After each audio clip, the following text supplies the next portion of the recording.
Hi, everybody. Welcome to my homestead. Welcome to my channel. My name is Jared. If you haven't already, please make sure to subscribe. So in this video, I want to talk about the concept of scheduled release mechanisms. In my personal life, we're looking to sell this house, move to Kansas City. And ever since we moved here, we've had this issue with the plumbing. And we've been fixing it up, but we're getting to the point where we might have to do a really big fix. And it could be really expensive if we have to replace the entire septic system and get everything tied in. We may have a couple alternatives. We have a plumbing guy that's coming over tomorrow. But it's this thing that's just been like holding us back. We're like so ready to move. We have the means to do it. It's just we have this big, this big expense in the way. And I've thought about it. I've always trusted in the Lord my entire life. And He has led us, and the timing has been perfect with so many things. Like, I have no doubt whatsoever that we're on the path that He wants us to follow. Like, it's our choice if we want to follow it, but He definitely has opened up the way. And the next step, I don't think is any different, moving to Kansas City. But He has His own timing, and there's a reason for that. I have no way to predict the fallout of us moving to Kansas City, whether it comes to our family, whether it comes to you, my audience, because believe it or not, to my surprise, there have been things that I've talked about on this channel that has had an influence on some of you. So maybe some people will be inspired to make the move to the Midwest and maybe the Kansas City area. I have no idea, but the Lord is in control of that, and I trust that timing. And I want to talk about what are potentially scheduled release mechanisms that have to do with the second coming. And you're looking at one right here. This is Independence, Missouri. This is the Church of Christ Temple Lots, like White Chapel. And this is the temple lot right here. This is a picture that I took last year in March. We have our piece of the temple land over here with the Independence Visitor Center. We've talked about that so many times. And of course, many people already realize the parallel between us wanting to build this temple and all 24 temples for the New Jerusalem. This is going to be one of two world capitals. And then on the other side of the world, we have Old Jerusalem, and we have a similar situation where there's another religion that is taking up that real estate. And it's like, well, what's going to happen? And this is something that I've tried to get to the bottom of. A lot of people have the classic view that the temple in Jerusalem has to be built right here. And the same thing over here, that the second coming can't happen until this temple is built. Although, like I've said, I'm not going to do a whole thing about this in this video. This building, the Independence Visitor Center, was built to be one of the 24 temples. And maybe that's all that's needed to start New Jerusalem, the physical city of New Jerusalem. You have a temple in waiting. Over here, you have a stake center, right? And when it comes to Jerusalem, we've talked about the BYU Jerusalem Center. We've already seen many examples where there are buildings that were built to be something else, like the Provo City Center Temple, which was originally a tabernacle, or the Copenhagen Denmark Temple, which was originally just a chapel, that were then renovated and turned into temples. And we have some prime real estate in Israel on the same ridge as the Mount of Olives, although this is technically Mount Scopus. And there's the BYU Jerusalem Center within sight of the Temple Mount, just like how we have the Independence Visitor Center within sight of the temple lot for the first and primary temple. So there are alternatives. I've also done videos about, or I did this video exploring the idea, could the Dome of the Rock be renovated and turned into the temple? Maybe we're looking at the temple and it just hasn't been renovated. Of course, a lot of things would probably have to happen for that to take place. But anyway, the reason why we're talking about that is because I came across this interesting article by Israel 365. It's called "Let's Put Zion Back into Zionism." This is by Shlomo Weil. And it's a really interesting article. Before we get into that, I just want to remind you of this scripture. This is Matthew chapter 24, verses 42 to 44. Watch, therefore, for ye know not what hour your Lord doth come. But know this, that if the good man of the house had known in what watch the thief would come, he would have watched, and would not have suffered his house to be broken up. Therefore, be ye also ready, for in such an hour as ye think not, the Son of Man cometh. These scriptures right here is why I do not come up with timelines, trying to figure out what has to happen.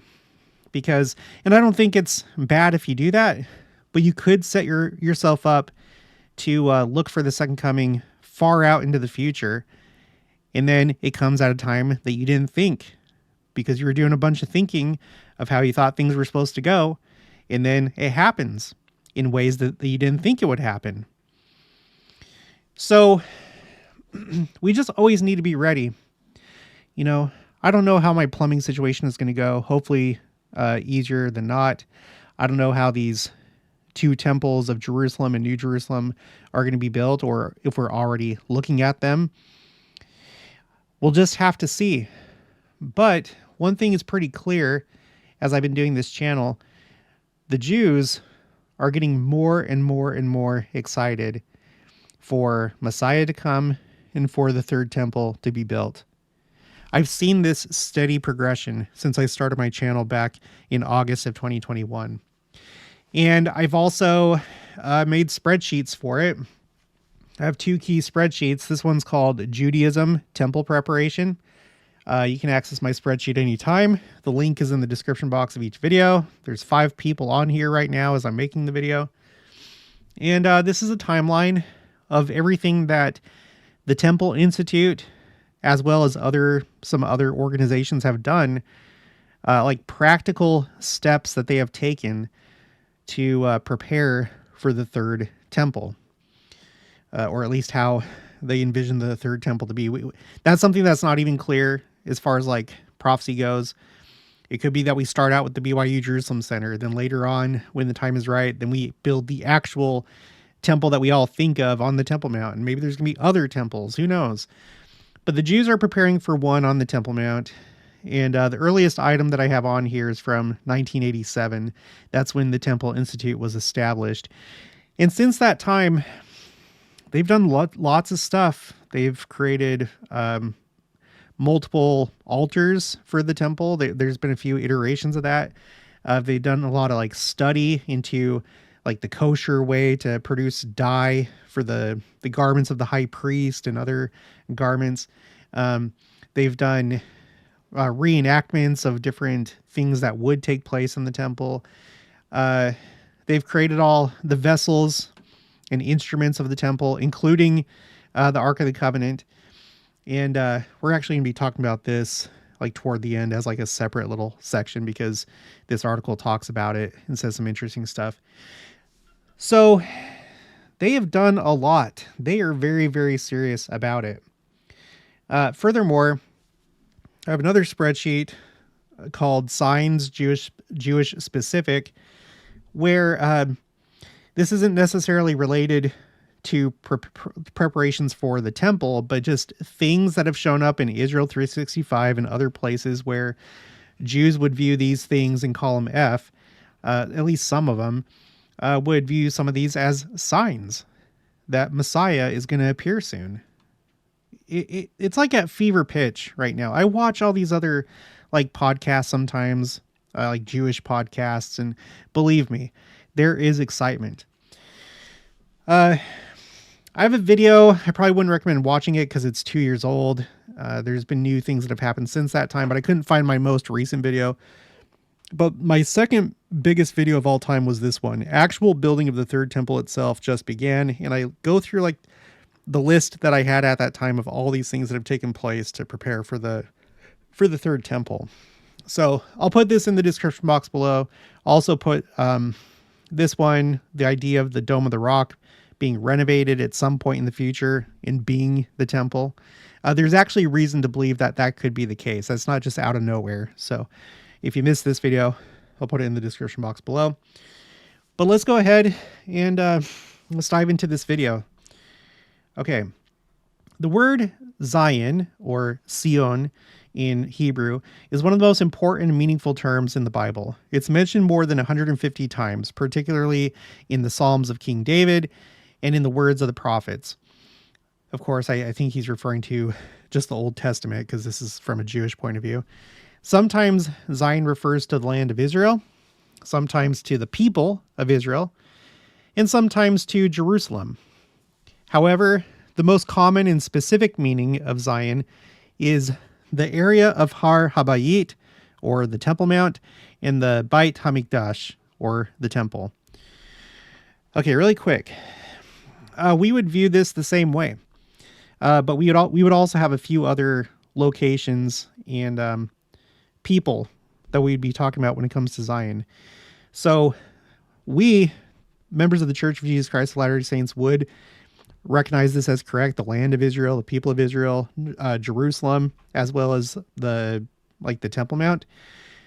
But we know that Joseph Smith has also called all of North and South America Zion. I also have quotes talking about the entire church, or in other words, the covenant people, as Zion.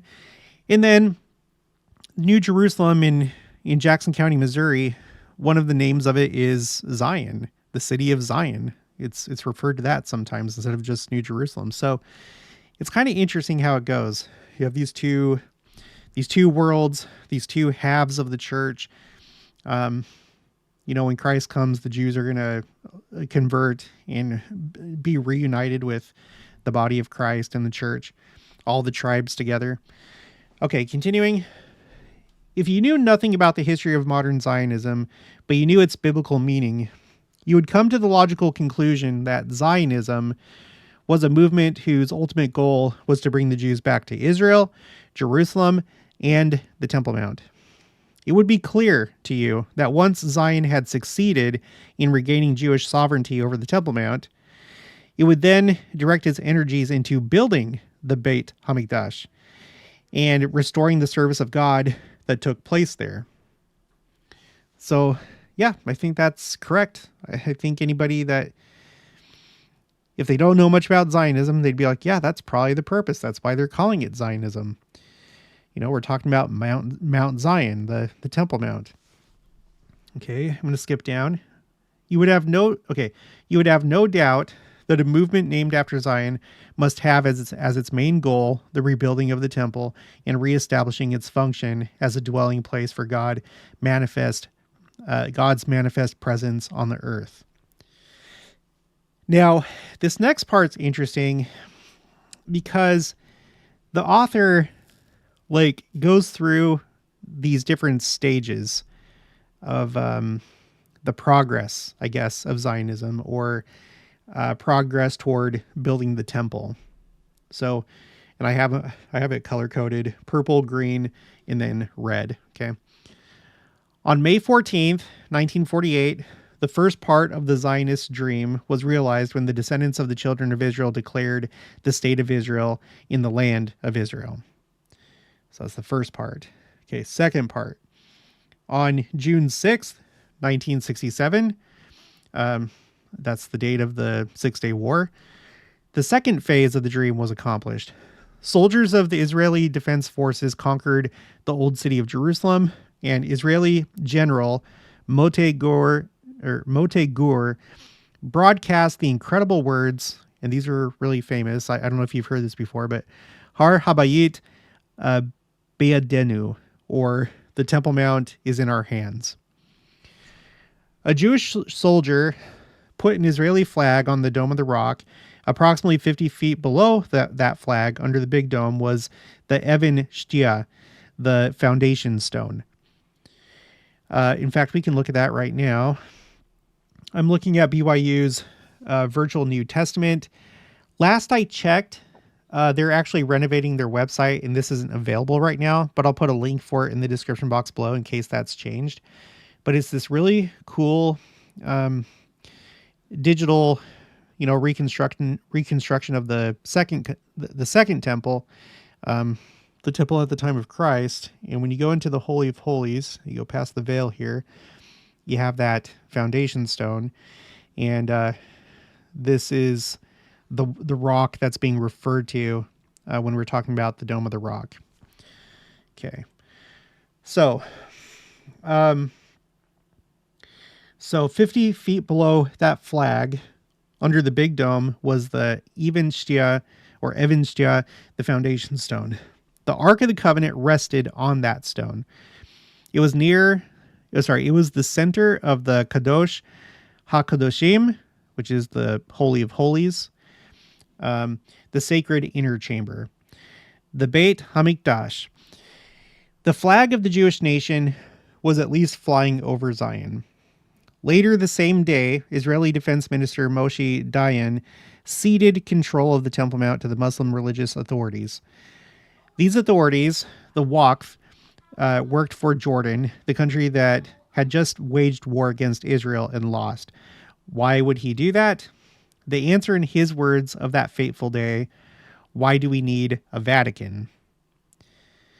So this is really interesting because, man, this is where like you could do like a TV show that explores alternate realities, kind of like in the 90s. There was this show, the show that I liked called Sliders, where they would go to all these parallel Earths, like these different universes and all these different versions of Earth. And it was a really interesting show. And this is one of those moments where you had like a timeline, a crucial fork in the timeline. What would have happened? I don't know. I haven't really looked into this very much. I don't know if this was the reason why. Why do we need a Vatican? Or if they were like, look, we just barely won this. Or maybe things would get much worse if we went forward. Maybe it had something to do with that. But I wonder. Okay, so earlier that day, looking from the Mount of Olives, overlooking the Temple Mount, Dayan spotted the Israeli flag flying on the dome and demanded its immediate removal. I'm grateful to him and to the whole generation of nation builders who restored the Jewish people to the land of our ancestors, even though they were themselves alienated from the traditions of those ancestors. Okay, so phase 2 is this, the war, the 6-day war, and capturing the land that they did during that war, which is essentially has led to a lot of the conflict that we're seeing right now. Okay, now here's the third part. Okay, but we have to recognize now the need for a Zionism 2.0 with a focus on reconnecting to Zion. Okay, we're going to skip this part, but come back to it. There's a section here, Palestinians understand Zionism better than we do. Israel has been at war for the last 16 months. The anti-Zionists, aka Palestinians, who started this war called it the Al-Aqsa Flood. Al-Aqsa is the name of the main mosque on the Temple Mount, and it's a term that refers to all of the Temple Mount. Really quick, let's take a look at that. Let's go to Google Earth. So again, here's Independence, Missouri. Here's the temple lot for the primary temple, but we have this temple in waiting. But for the whole complex, we basically would need all this land right here. We'll see how that works out. Let's go ahead and go over to, let's go to the Temple Mount. Double click. So I'm sure most of you already know, but the Dome of the Rock is not Al-Aqsa Mosque. Al-Aqsa Mosque is this building here on the south of the Temple Mount. This is actually where the entrance was to the Temple Mount in ancient times. You'd come to this southern wall, and there were like these two large doors with stairs that would go up to the Temple Mount. But you have the Al-Aqsa Mosque, and they refer to the entire thing as the Al-Aqsa compound, and then you have the Dome of the Rock. And like we were talking about earlier, it's within sight of the BYU Jerusalem Center, which is just right there. You can't really see the blue place marker very well. It's like cyan color, but it's where my mouse is. It's just right there. Okay. So Al-Aqsa is the name of the main mosque on the Temple Mount, and it's a term that refers to all of the Temple Mount. One of the remarkably consistent testimonies from the Israeli soldiers who were in Palestinian homes in the Gaza Strip was that every one of them had prominently featured pictures and posters of the Temple Mount. Many of the IDF soldiers were surprised by this, but it's not new information. Palestinianism has been trying to wipe out Zionism for many decades, and images of the Dome of the Rock are common in Palestinian emblems. The above emblem of the main Palestinian militia in Judea and Samaria is just one example.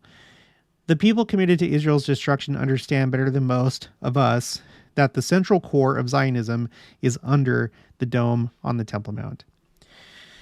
And when the war started, and I heard that that's what they were calling this, whatever, campaign, operation, war, Al-Aqsa flood. A variant of it is Al-Aqsa storm. And I was reading what they were putting out. I don't know. It seems like they were legitimately trying to unite the Muslim world against Israel, because they were saying things like, this is the time. Any of you that have studied the theory of jihad, now's the time to implement it in a practical way. And I think that they were serious. And I feel like that's something that separates out this war from other ones before, or at least in recent times. And it's still ongoing. And I'm very, very curious how, the U.S. taking over the Gaza Strip is going to impact this, or possibly further exacerbate it, or maybe it won't. But it's just, we're living in a very strange time, and things could happen. I think there's a reason why this person is writing this article. I've done videos before talking about how Jews have become more and more daring with what they do on the Temple Mount. It seems like over time, the police have they haven't enforced things the same that they did in the past. For example, praying on the Temple Mount. Before, like I can't remember exactly how it went, but people would go up there and they would pray silently. But then I think the next step was they started doing it vocally. The police wouldn't do anything. And now the more recent development within just, I think this last year, maybe even just 6 months, but at least within the last year, they've started to do full body prostrations. It's a type of prayer where you lay down flat on your belly and put your hands up and pray that way. It's like they're not holding back. And I recently talked with Rachel from Women in Priesthood channel. Make sure to subscribe to her. We were talking about the implications of this, and if the U.S. takes the Gaza Strip and redevelops it, it's probably not going to be part of any sort of two-state solution. And we've talked about how Donald Trump said that there's going to be an announcement within the next 4 weeks as to the West Bank. And if they decide to annex the West Bank, well, look at the red lines right here. There wouldn't be any more red lines. And the Palestinians, the Muslims, all of the above, they effectively will have lost any sort of claim, at least to old Jerusalem, to East Jerusalem. I doubt that anything would immediately take place with the Temple Mount itself, but it would be one step closer, I would think, if there's no more West Bank. If that's what Israel does and it's Judea and Samaria, then if you're a Muslim and you really, really cared about this, that would be a major blow. And if the trend continues and the Jews are more and more intent on making this happen, it may actually happen. Who knows? Every day that goes by gets stranger and stranger, at least for me, you guys. We keep seeing things that we thought we would never see. This may be coming to us pretty soon one day. Okay, and then the author says we are living in the generation that is meant to bring this about. And I've seen a lot of Jews talking about this, you guys, like religious Jews, not secular Jews, but like religious Jews. He offers like two ways to connect to Zion, and they're both like two different things having to do with prayer. So it's interesting stuff. Are we getting close to the scheduled release mechanism, activating or deactivating, or however you want to think of it? Are we getting close to that time? We're looking at this. We're also looking at this. Recently, we've seen not these guys right here, but Community of Christ sold us the Kirtland Temple because of taxes, because of tithing. They don't have enough revenue, and they have all these financial obligations. Are they going to end up selling this? Well, according to their website, and you look at their financial statements, there's a question and answer section, and it said, as of right now, this is not for sale. But they were not like, nope, under no circumstances are we ever going to sell, this land. And if it's like that for them, you have this much, much, much smaller sect, the Church of Christ Temple lot, and they're not as transparent, but who knows? Maybe there's something going on that we can't see. Maybe they're having issues with tithing, or maybe, they're losing membership. A lot of churches are losing, excuse me, a lot of churches are losing their members because people are becoming more and more secular and worldly. It's like the Arctic melting, and exposing what's underneath. It kind of feels like that's what's going on. So let's go ahead and finish this up with the last part. There's this section called Deep Down, All of Us Want Zion. And he says, Beit HaMikdash is most commonly translated as the temple. The word Beit, or Beit, I've heard it pronounced different ways. The word Beit means house. A temple is by nature a public place, but a house is private. It's a place of intimate relationship. It's where a husband and wife conceive children and grow a family. Now, that's really interesting, especially when we think of our own temples. A place where a husband and a wife conceive children and grow a family. The Beit HaMikdash is likewise a home, a place of sacred and intimate relationships meant to grow our fractured world into a family of nations. At the center of the Beit HaMikdash was the bedroom. So this is referring to like the Holy of Holies, the inner chamber of the sacred house. The Kadosh HaKodoshim, that's the Holy of Holies. In that sacred chamber, there were two solid gold figures, the cheruvim, or the cherubim. According to our sages, the cheruvim were in the form of a young man and a young woman. Now, pay attention. It says, according to our sages. So this would be like Jewish tradition. And this shouldn't be taken as like doctrine of our church, but it fits really well. And I'll show you why. So we're talking about this. If you don't know what we're talking about the Ark of the Covenant and the two cherubim, the two angels on top. The article is saying that in Jewish tradition, according to some of the sages, this was actually a young man and a young woman. Okay, let's go back to the article. And they were facing each other. God's presence manifested most strongly in the space between them. The cherubim were resting on the Ark of the Covenant. A covenant is a sacred and inviolable relationship. And President Nelson has been talking a lot about being a covenant people and being on the covenant path, right? So what's interesting about that, and why, I wouldn't be surprised if it was a young man and a young woman, is it makes me think about this. I recently came across this really good 360 video on YouTube.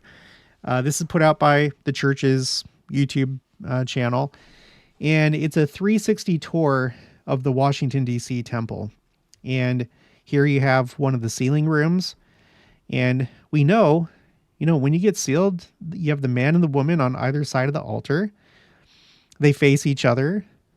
God is in between, essentially, like not physically, but he's there. And I think that's kind of symbolized by the like chandelier above it.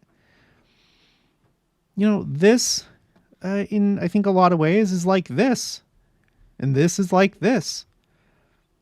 This is a modern day temple. This is an ancient temple. This was in the Holy of Holies before the veil was torn, right? And we know now that Christ has come, he's made it possible for us to enter the presence of God. And it's just a beautiful thing. And it is it's kind of a type of birth, when we get our endowments.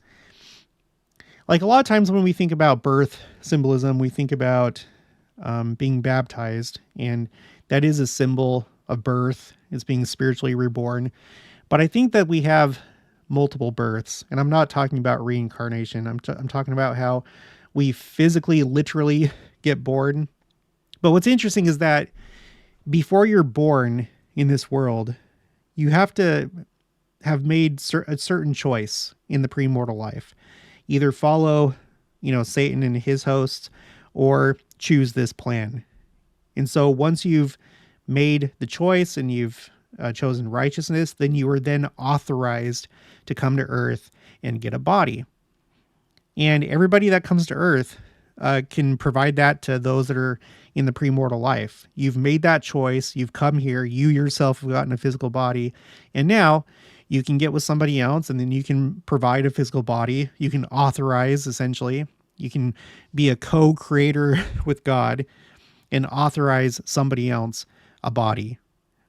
Okay, in essence. You understand what I'm saying? But then, in order to become a member of the church, you have to be at the age of accountability, and then you get born again under the proper authorization. You go down into the baptismal font, which is symbolic of a womb, and then you have a priesthood holder that's in there with you, and then he puts you in, and then he takes you out. It's like a delivery. It's like putting you in, taking you out. And then in the temple, it's kind of the same thing. You go through these stages of preparation and progression, and then you're finally ready to, pass through this veil, which I know that the veil, it represents Christ.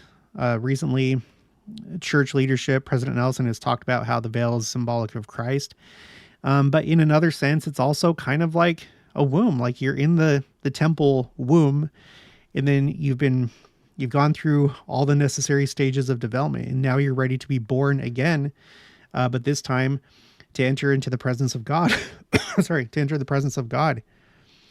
And at that point, like after this life, you will then be able to have spirit children with your eternal companion, and you can authorize those intelligences to then have a spirit body, and then you're in charge of them, forever, basically. And it's just a really neat thing,